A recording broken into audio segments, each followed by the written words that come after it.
তবে যাক, আমাদের উভয় দুটি শিল্পীর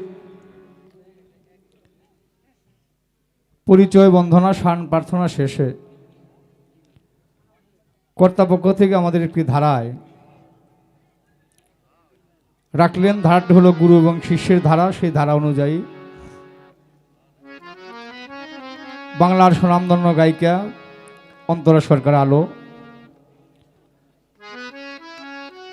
শিষ্যের দপ্তর থেকে দুটি গান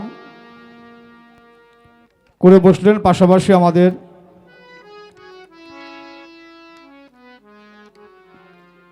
আরেকজন শিল্পী আসমা সরকার আমাদের মাঝে দাঁড়িয়ে দুটি গান সকলকে নিয়ে ক্ষণিকের জন্য হলেও, যেটাকে বলা হয় গুরুর দেশ, এই বাহ্যিক জগতের মায়া ছেড়ে ক্ষণিকের জন্য হলে আমরা একটা দেশের মধ্যে ছিলাম। ধন্যবাদ দেই আসমা সরকারকে। পাশাপাশি গুরু শিষ্যের পালায় অন্তরা সরকার দাঁড়িয়ে আমার উস্তাদ সুনীল সরকারের লেখা একটি গান সর্বপ্রথম পালা ক্ষেত্রে রাখলেন। তো রাত্রি অনেক, এদিক থেকে সমস্যা, গানটার যে আলোচনা, এই আলোচনা করতে গেলে অনেক সময় দরকার। তো চেষ্টা করবো দু একটি কথা গান কথা বলার। তার আগে শুধু পালা দিয়ে নয়, পালার পাশাপাশি সকলে একটু আশীর্বাদ করবেন, যাতে করে আপনাদের সেই আশীর্বাদের উপর ভর করে ভালো দুটি গান, ভালো দুটি কথা আমরা বলতে পারি। একটি মেজিক হলো নিরিক বান ধরে, দুই নয়নে ভুইল না মন তারে, ওই নাম ভুল করিলেই যাবি মারা, পড়বি রে বিষম ফেরে। গুরুতত্ত্ব আলোচনা বাবা, এটা সবার দ্বারাই সম্ভব না। গুরুকর্ম ছাড়া গুরুতত্ত্ব আলোচনা করা যায় না।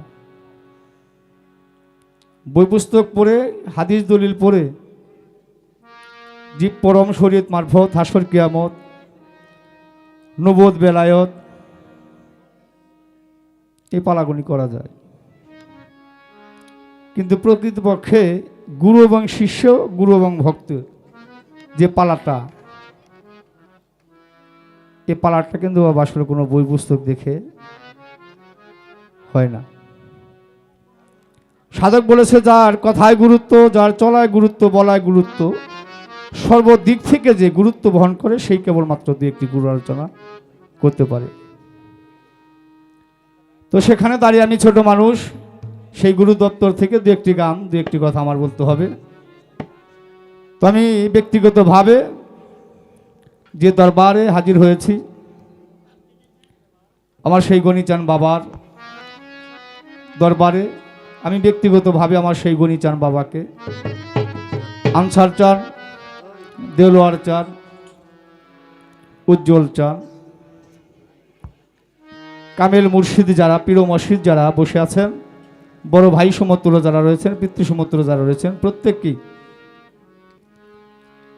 আমি আমার ব্যক্তিগতভাবে, আমি প্রত্যেককেই আমি আমার গুরুপদে রেখে আপনাদেরই জানা কথা, আপনাদেরই বলা কথা বলবেন আপনারা। আমি দাঁড়িয়েছি, হয়তো সেটা আমার মুখ দিয়ে সেটা প্রকাশ হবে। মারহাবা। সর্বপ্রথম দাঁড়িয়ে গান করলেন, দয়াল মনের মতো মানুষ পাই না, তাই কাউরে জিজ্ঞাস করি না। আজকে দয়াল পাইছি মনের মতো, কোরআন মতো, বলো দয়াল বিসমিল্লাহর মান কত। বিসমিল্লাহর বীজ কোথায় ছিল, কে আনিয়া কাকে দিল, এখন কোথায় তাও আমারে বলো। জগৎ চলে না বিসমিল্লাহ ছাড়া, বিসমিল্লাহর মহাজন কারা, বললে ভক্তি দিব শত শত।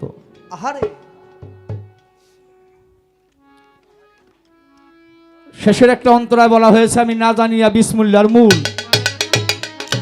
হারাই আছি একুল সেকুল, সাধন ভজন আমার ধারায় কিছুই হইল না তো। উস্তাদ সুনীল বলে, বিনয় করি মনে লয় আরো জিজ্ঞাস করি, বিসমিল্লাহ তো হরফ আছে কত।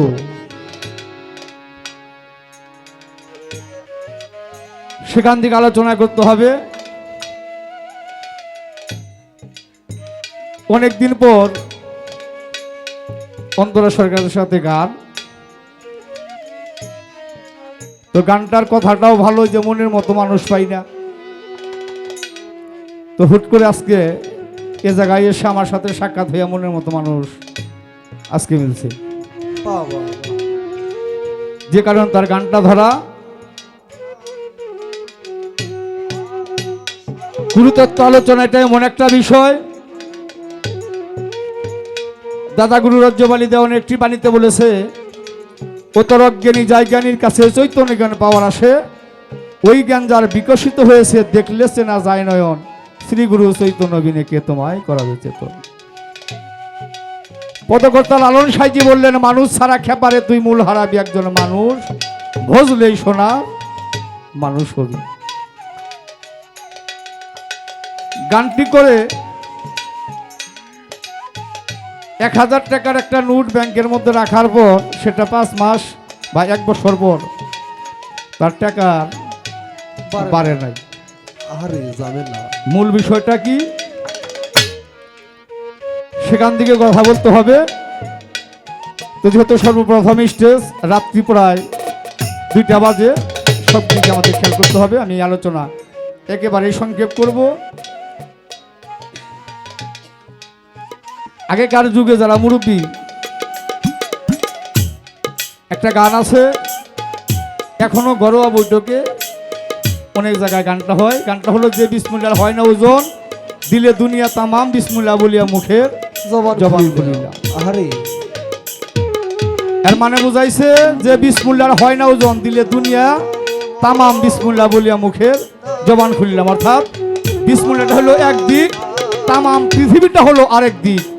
পৃথিবীর চাইতে বিসমিল্লাহর ওজনটা ভারী ভারী। এটা হলো সাধকের বাণী। বিসমিল্লাহ কি বস্তু, এটার জবাব আপনারাই দিবেন। এখন আমি আপনাদের কাছে প্রশ্ন রাখি, সেটা হলো, তামাম পৃথিবীটা হলো একদিক, আল্লাহ হইলো আরেক দিক, ওজনটা কার বেশি হবে? আল্লাহর তো বেশি হবে নাকি? অর্থাৎ তামাম পৃথিবীটা হলো সৃষ্টি, আল্লাহ হইলেন স্রষ্টা। পৃথিবীর চাইতে আল্লাহর ওজনটা বেশি, যে কারণে সাধক এ জায়গায় এনেছে যে বিসমিল্লাহ হয় না ওজন, দিলে দুনিয়া তামাম বিসমিল্লাহ বলিয়া মুখের জবান খুলিলা। মারহাবা। বিসমিল্লাহর মান কত? এই বিসমিল্লাহর মান কাগজ কলম দিয়া পৃথিবীর যত নদী, খাল, বিল, সাগর, যাই কিছু বলেন, সমস্ত জল ধারা যদি কালি বানানো হয়, সমস্ত বৃক্ষ ধারা যদি কলম বানানো হয়, বিসমিল্লাহর মান ব্যাখ্যা লিখে শেষ করা যায় না, যাবে না, সম্ভব না। তার মধ্যেও সাধক একটি অঙ্কে পরিণত করেছে, সেটা হলো কি, বিসমিল্লাহর মানটা বের করেছে 786 দিয়া।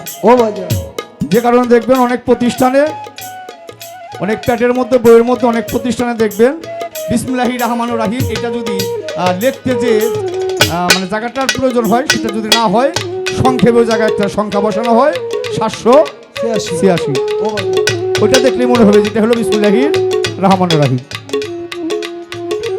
এখন সাধক 786 দ্বারা আমাদেরকে কি বুঝাইবে?